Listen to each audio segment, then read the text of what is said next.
nomor 1 Amerika dengan Hollywood. Yep. Nomor 2 Korea dengan K-pop. Right. Kita udah nomor 3. We are number 3 untuk kontribusi sektor ekonomi kreatif. Jadi kita nggak pernah announce, ini baru announce karena ada kehadiran Mas Andi sangat spesial. Jadi kita mau ada movement pariwisata untuk mengunjungi 34 provinsi di Indonesia. Namanya 68 Hari Mencari Indonesia. We'd like to be part of that movement. Karena Yay! kita ini super keren banget.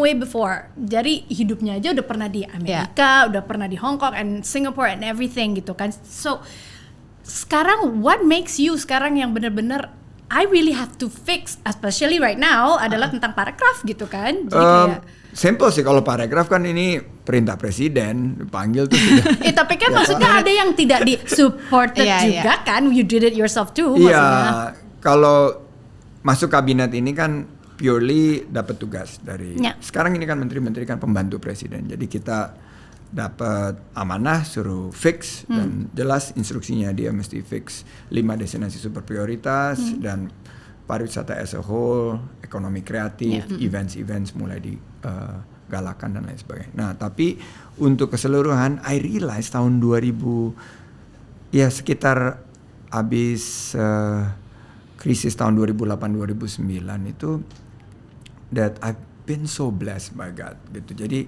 Tuhan tuh berikan segala macam. Waktu saya kehilangan pekerjaan di tahun 97-98 nggak kepikir gitu bisa sampai bangun bisnis dari 3 orang karyawan jadi 30.000 karyawan. Jadi ada sense of purpose, ada sense of meaning yang mesti saya kontribusikan balik. Dan itu kebuka jalannya itu tahun 2014-2015 waktu Pak Prabowo ngajak masuk ke ranah publik gitu loh. Saya tadinya saya bilang enggak deh Pak, saya jadi pebisnis aja nanti saya sumbang-sumbang lagi. Oh, tadinya ada tuh penolakan gitu. I'm more comfortable. This is my comfort zone. I don't want to move gitu. Okay. Tapi terus ditarik akhirnya 2015. I thought you were like I'm willingly to come in. Oh enggak dijorokin. Tadinya ada rejection. I was dragged in kicking and screaming. Jadi waktu itu diminta jadi jubir. Jadi waktu jubir 2014 kan nggak terlalu. Nirina jubir. Biasanya kasih Nirina aja. Kenapa sih? Tapi waktu itu saya jadi jubir kampanye. Terus 2015 waktu saya diminta untuk ke DKI, saya bilang waduh Pak nggak mungkin gini segala macam. Tapi ya udah dia perintah waktu itu Pak Prabowo, akhirnya the rest is history. And I'm here 7 tahun setelah itu gitu loh. Jadi buat saya I have no regrets.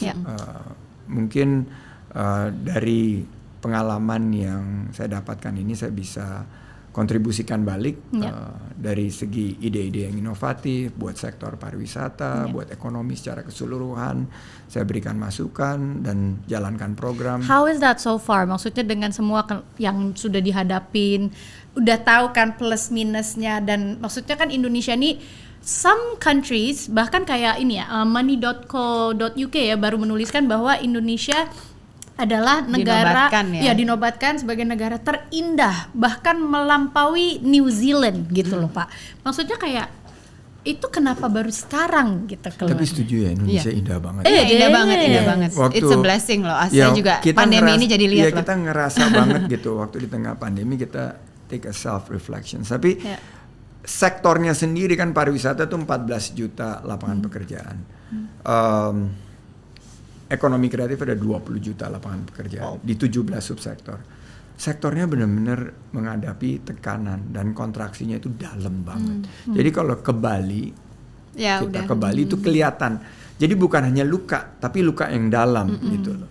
Jadi buat saya ini tugas yang super berat dan saya masih mencoba untuk memberikan yang terbaik. Kita ada sinyal untuk segera bangkit dan pulih, tapi kita harus betul-betul bersatu untuk pastikan kita masuk ke dalam era kenormalan baru ini, era new normal. Jadi tadi yang personalized, localized, customized, and smaller in size, nature and culture, focus on quality and sustainability, shifting dari wisatawan mancanegara ke wisatawan Nusantara, terus juga bagaimana membangun SDM kita, karena ada juga destinasi-destinasi wisata yang luar biasa potensinya, tapi SDM-nya harus kita bangun dan kita kolaborasikan. Infrastruktur juga kadang-kadang efek ya, akses ke daerah-daerahnya ya kan. Ya, misalnya yang cantik yang tahun lalu saya nobatkan sebagai desa wisata terbaik di Indonesia itu desa wisata Wairebo ya. Kampung Wairebo di NTT. Itu majestic. Dan begitu nyampe sana tuh super epic, nggak bisa kita HP mati semua, nggak ada mobil segala macam, itu kita hiking berjam-jam. Tapi kesananya walaupun jaraknya cuma 70 km 4 jam karena jalanannya rusak. Jadi yang kayak gitu-gitu saya koordinasikan sama teman-teman di PUPR, mereka gerak cepat, teman-teman di PLN, dan sebagian saya malah bilang kalau untuk yang khusus desa wisata Wairebo nggak usah deh ada internet deh untuk sementara, karena you feel the 3S. Nah ini 3S kan. Dulu Indonesia S-nya itu adalah sun, sea, and sand. Semua orang pikir Indonesia sun, sea, and sand. Pandemi ini membuat Indonesia lebih dikenal dengan 3S juga, tapi serenity, spirituality, and sustainability. Oh nice. Itu yang sebetulnya kita dapat, very serene. Itu benar-benar bintangnya tuh kelihatan karena nggak ada polusi cahaya. Terus udaranya segar karena nggak ada mobil dan lain sebagainya, nggak ada motor. Terus udah gitu kitanya juga bisa lebih fokus karena kita nggak ngecek HP melulu gitu loh. Jadi kita bisa enjoy interacting with people, dan masyarakat kampung wisata Wairebo itu sangat appreciate kita kesana gitu. Benar, pasti. Dan ya mudah-mudahan dengan DS kita bisa kerjasama lebih massive lagi tahun ini. Harus dong. 3S-nya lebih sophisticated tadi. Tambah S satu lagi. Sophisticated. Kan tadinya S-nya si sun and apa tadi? Sand. Terus lebih sophisticated 3S yang sekarang, serenity ya. Anyway. Tapi gini ya, mungkin aku pengen share sedikit ya, kan kalau kita lihat dari populasi Indonesia yang 270 itu more than 50%, lebih dari setengah itu kan Gen Z sama milenial. Saya masih milenial. Dan mungkin saya salah satu orang yang kalau ada liburan dulu ya sebelum pandemi milih keluar negeri. Karena memang ada paket lebih murah sama ya. Guilty as charged kan. Jadi selalu kita ngelihat banyak paket-paket lebih murah ya kan. Kalau dibandingin misalnya saya ke Manado aja bisa lebih mahal daripada saya ke Singapura misalnya gitu. At the time. Dulu Raja Ampat pun lebih untuk mahal. kesana tuh mahal daripada ke Australia gitu misalnya kan. Or Japan. Nah, jadi tapi I think with this pandemic makanya akhirnya Travel Secrets juga lahir lebih giat lagi karena kita akhirnya we visit our own backyard. Akhirnya saya ke Labuan Bajo, ke Danau Toba, kemana tempat-tempat yang saya nggak pernah lihat sekalipun. Jadi kebuka sih matanya. Jadi memang semua ini ada nggak jauh loh.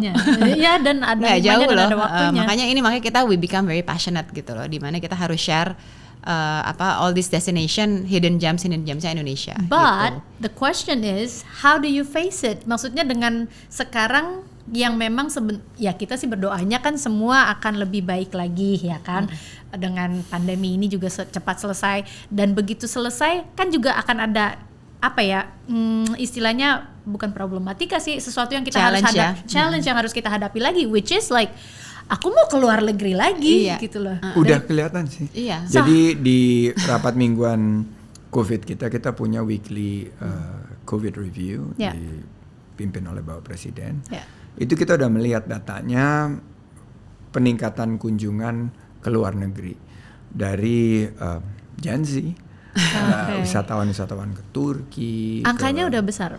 Sudah mulai meningkat, dan waktu Nataru itu makanya kita bilang bahwa bangga berwisata di Indonesia itu tetap aja mereka ingin sesuatu yang baru kan, balon udara, Kapadokia, dan lain sebagainya. Because it's my dream. Balon udara Kapadokia. Tapi hey guys, ini completely off track. Bintan.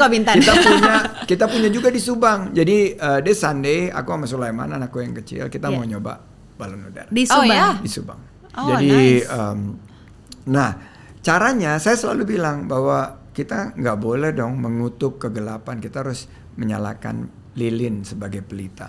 Dulu waktu saya masih di dunia usaha, saya ngerasain sendiri. Kan I have big corporate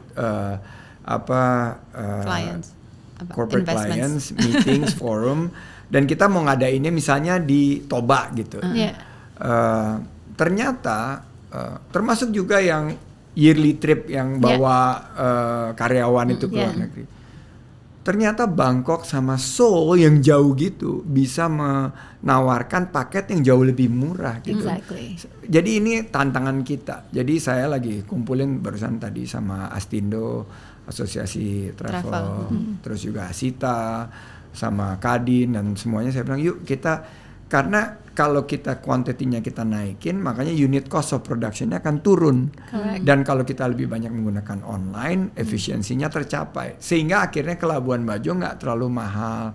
Lagi Raja Ampat masih bisa terjangkau. Dan ini suatu pengalaman yang bukan hanya membawa pengalaman, tapi juga kenangan yang luar biasa gitu. Jadi not only you gain the experience, tapi it's memorable. Jadi apalagi yang suka wisata bahari, yang suka diving, dan ini jadi PR buat kita sih. Dan saya senang banget kalian TS mau bermitra sama kita untuk kembangkan ini.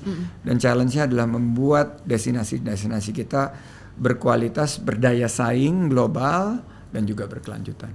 I have a quote atau hashtag or whatever gitu kan. Kalau orang bilangnya one place you have to come before you die gitu. Oh, bucket list. Ya, Bucket list. tapi kalau buat Indonesia selalu mengatakannya the one country you have to come before you die. Karena mau cari apa? Matahari ada, gunung ada, pasir ada, dalam lautnya juga bagus gitu kan. Do you have your top 5 though? Kalau misalnya Top saya 5 orang kita- Amerika ya. Saya nggak pernah ke Indonesia. Nah. I have 1 month to visit 5 destinasi wisata. Ya pasti Bali is Okay. number one kan Okay. selalu. Tapi kita lagi kembangin 5 destinasi super prioritas, yaitu Lake Toba, Borobudur, Mandalika, Labuan Bajo, dan Likupang. Likupang yang Okay. mungkin paling banyak orang nggak Never. Likupang ya menarik. ya nggak belum banyak dengar. Iya, Tapi benar. kita lagi kembangin super serius ini Likupang karena wisata baharinya itu salah satu yang terbaik di dunia selain Raja Ampat dan Likupang. Wakatobi. Ya, Likupang. Itu di Minahasa Utara. Double. Itu dekat That's Manado. actually one place yang kita belum dari 5 itu. Iya. Yang Yes. 4-nya saya udah semua. Nanti kalau Tias mau ke sana kita janjian di Likupang. Janjian deh di Likupang karena mereka juga bantu Benar. ekspos. Mereka perlu banget dibantu untuk diekspos. Kalau disuruh pilih kuliner, Nah, favorite food? Nah, kuliner ini Favorite juga food ada sama nggak? karena buat saya itu kan makanan itu hanya enak dan enak sekali. Iya. terus sementara badannya segini. Ya, kan lari, makannya banyak tapi lari. Kan triathlete. Karena triathlon. Kita mesti triathlon. Aku baru pulang dari Belitung kemarin. Itu it's ready, it's open now, and we have triathlon next month. Oh, good. Oh, this month. Maret. month. Are you doing Tanggal triathlon? 26, ya, Di 26, Belitung? 27 di Belitung. Kita waktu itu ke Belitung. Iya. Sepedahan. Sepedahannya juga enak Wah, karena jalanannya jalannya bagus. I terawat haven't seen you banget. biking though. Udah lama nggak Udah bersepedaan kalau kayaknya. nggak diajak sama riders Lipstick sekalian, riders. lipstick riders. Tapi kita kura-kura kalau dibanding lipstick Iya, riders. enggak. sorry ya. Pelari ngomongnya Pelari kura-kura. iya. Soalnya kalau lagi turunan takut kecepetan, kalau tanjakan engap. Jadi sekarang Anyway, ini itu kuliner andalan kita karena 41,5% penciptaan lapangan kerja di subsektor kuliner ini yang berkontribusi terhadap ekonomi kreatif, dan ekonomi kreatif Indonesia sekarang udah nomor 3 loh. Karena nomor 1 Amerika dengan Hollywood, Yep. nomor 2 Korea dengan K-pop, Right. kita udah nomor 3. We are number Wow. We are number 3 untuk kontribusi sektor ekonomi kreatif ke ekonomi nasional. Jadi kuliner lah Yeah. yang menjadi tulang punggungnya 41,5%. Nah, yang paling kalau kita bicara sama dengan lokasi juga, kita nggak bisa pick and choose. Semuanya punya potensi dan luar biasa dan unik-unik semua, dan Yeah. yang paling menarik mereka tuh punya storytelling di balik setiap kuliner, ada ceritanya. Yeah. Jadi gastronomi ini sampai sekarang my chief of communications di Kemenparekraf ini, kita mesti di pemerintah sekarang saya selalu bilang, saya challenge kalian tuh harus kayak startup, nggak boleh pakai lama, nggak boleh pakai ribet, nggak boleh pakai mumet. Kalian harus bisa cepat. Nah, yang terbuka peluangnya itu adalah gastronomi. Kita lagi punya program namanya Indonesia Spice Up the World. Dulu kalau China kan punya Silk Route. Yes. jalur sutra. Kita punya spice route, Ya, jalur cocok tuh rempah. ya. That is so Cocok. Nah, kalau mereka punya one belt, one road, we have spice up the world. Yeah. Nah, jadi itu rhyme juga. Iya, Iya, Rai. iya. Cepet, ribet, Jago mumet. jadi rapper aja mendingan ya. Kayaknya Nah, Tapi pasti terus- punya favorit makanan lah. Kayak saya suka makan Manado gitu loh. Kalau ya karena kamu dari Manado. Saya juga suka makanan Padang. Cuma my tapi di favorite. Kupang belum pernah. Belum. Kita Nah, Manado oke, sih kalau saya nggak pernah. ditanyain satu karena kamu belum pernah ke Manado, Iya, iya. aku salah satu favoritnya kalau di Bitung adalah sashimi tuna yang khas Belitung itu. Kalau buat yang international Tang.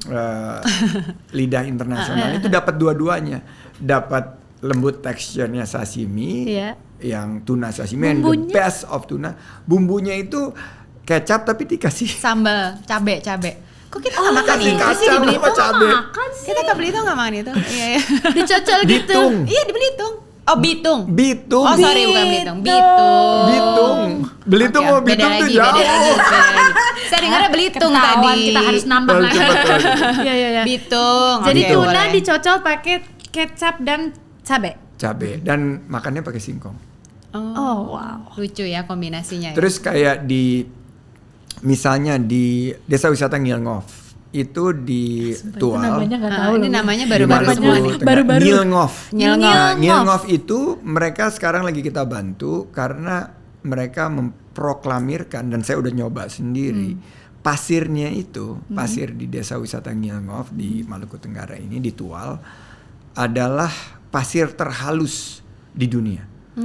Jadi begitu mereka caranya taruh di dalam di atas piring pasir pantai, satu lagi tepung. Dia bilang suruh bedain. Hampir Wow, nggak bisa nggak kita bisa. bedain. Saking softnya. Saking No. softnya. Jadi kalau kita jalan itu Wow. kita kayak jalan di atas tepung. Apa ngilngof tadi? Nah, Ngilngof. dia punya kuliner. Kulinernya namanya pisang goreng sianida. Serem amat. Metong dong. Makan nggak makan, makan nggak makan. nggak ya? Itu enak juga. Jadi mereka harus hati-hati banget karena sianidanya itu membuat itu crunchy.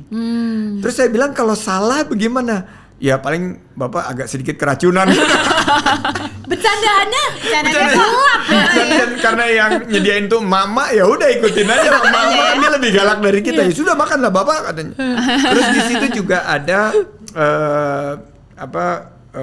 anggur laut. Jadi anggur laut itu kayak seaweed. Oh seaweed itu ya. Tapi bentuknya anggur dan very very crunchy dan dapat ininya juga karena itu sehat untuk dimakan. Dapat Jadi, vitaminnya juga. dapat Ngilngof, nutrisinya. ya. Ngilngof. Keren kan? Oh my Oke, boleh. God. Ya, pisang goreng sianida sih ya. Dan di sini kayaknya akhirnya kita mengucapkan kepada hati gitu, ya Allah Tuhan, untung selama ini gue baik sama orang, kalau enggak kan dikasih Iya, dikit, dikasih tambahin kayak aja lagi. gitu. Oke, berarti sekarang kita sudah tahu bahwa ada beberapa destinasi yang baru denger nih ya kita gitu kan. So, what's after that for Parekraf? Buat Parekraf Ya. sekarang karena big data yang kita follow, karena kita pakai artificial intelligence juga, kita pakai big data, kita lihat what works and what didn't work. Yang belum bisa berjalan adalah wisatawan mancanegara. Itu perlu waktu untuk masuk. Betul. Jadi kita fokus wisatawan Nusantara, that works. Waktu kita bikin beberapa program kayak Work from Bali itu berhasil Ya, ngangkat. saya salah satunya. Dan banyak yang nggak pulang. Iya, Kita berdua kayaknya lebih Itu tepatnya. what works digital. Jadi dengan mendigitalisasi satu destinasi wisata itu ternyata membangun satu ekosistem Ya. yang meng-onboard dan meningkatkan kualitas dan prosperity dari ekosistem pariwisata dan ekonomi kreatif. What works itu nature and culture. Tapi ternyata yang what works banget adalah bahwa kita ini punya kekuatan herbal tourism. Jadi karena kita bicara kesehatan, kita bicara kebugaran, kita punya keunggulan yaitu herbal tourism. Jamu Itu kita tuh harus mendunia loh. luar biasa. benar. Jadi Iya. di tiap-tiap destinasi sekarang kita lagi spot mana-mana yang memiliki keunggulan. Dan what works is event-led recovery. Jadi harus ada eventsnya. Betul. Makanya tahun ini kita ubah yang desa wisata kemarin yang sukses naikin kunjungan 30%, kita pairing dengan events. I Jadi see. kemarin misalnya kita pilih 110 event Nusantara, kita sebutnya Karisma Event Nusantara. Terus ada 10 top 10-nya, ini yang akan draw the crowd. Dan crowdnya itu mungkin untuk tahun ini wisatawan Nusantara dulu, tapi nanti event-event unggulan inilah yang akan membawa jadi lokomotif untuk kebangkitan ekonomi kita. Nah, pas banget kan. Tadi kan dari tadi ngomongin all these different campaign sama movement kan. Nah, sebenarnya kita belum pernah announce nih. Jadi TS Media ini mau ada movement tahun ini ya. Ini pertama kali teman setia akan denger ya. Salah, harusnya ngomong cakep. Jadi teman setia aja nggak pernah dengar. Jadi kita nggak pernah announce. Ini baru announce karena ada kehadiran Mas Sandi sangat spesial. Jadi kita mau ada movement pariwisata untuk mengunjungi 34 provinsi di Indonesia, namanya 68 hari mencari Indonesia. Iya ya, kayak film saya sama Luna dulu ya. Mencari cinta, udah dapat belum cintanya? Belum kayaknya ya. Makanya masih dicari di Indonesia. Oke. Nah, kira-kira mendengar movement seperti ini, 68 hari mencari Indonesia. What is your comment, atau mungkin ada saran nggak untuk movement ini supaya lebih? We'd like to be part of that movement. Karena kita ini super keren banget. And saya ingin terima kasih dulu bahwa kalian menggagas Travel Secret ini, dan kita juga mungkin guilty as charged karena belum berkolaborasi dari awal, tapi sekarang ini kayaknya waktu yang pas untuk kita bisa bermitra ke depan untuk sama-sama mengangkat membangkitkan ekonomi melalui sektor pariwisata dan ekonomi kreatif. Dan kita senang banget karena punya mitra yang sangat mengerti dengan tren terbaru pariwisata masa kini. Nah, ini yang mudah-mudahan kita bisa lebih berinovasi, beradaptasi tentunya dengan pandemi yang menuju ke endemi di pertengahan tahun ini kita lagi persiapkan. Dan kenormalan baru yang ada di sektor ini adalah bahwa kita nggak bisa hanya berkompetisi, tapi kita harus berkolaborasi. Betul. Dan berkolaborasi ini terbuka peluangnya dengan 34 provinsi dalam 68 hari. Tahun lalu saya udah mencoba dengan 50 desa wisata, 35 kabupaten dan kota kreatif, dan 16 apresiasi kreasi Indonesia. Senang banget kalau bisa bermitra dengan. Kita juga senang banget. Jadi ditunggu ya teman setia, ntar lagi kita akan launching program ini. Nanti juga Mas Sandi akan ikut. Siap. Langsung. Nanti kita janjian makan di mana ya?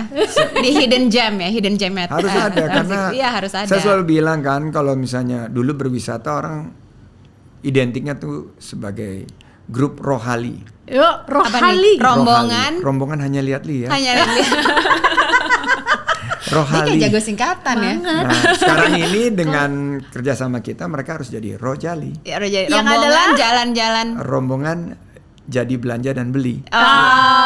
Jangan hanya lihat, itu membantu rombongan semua belanja dan sektor beli ya. Ya, jadi kalau makan-makan, beli fashion. Kayak baru saja saya pulang dari Jambi bawa batik Jambi, terus souvenir kayak gini khas dari Candi Muaro Jambi itu.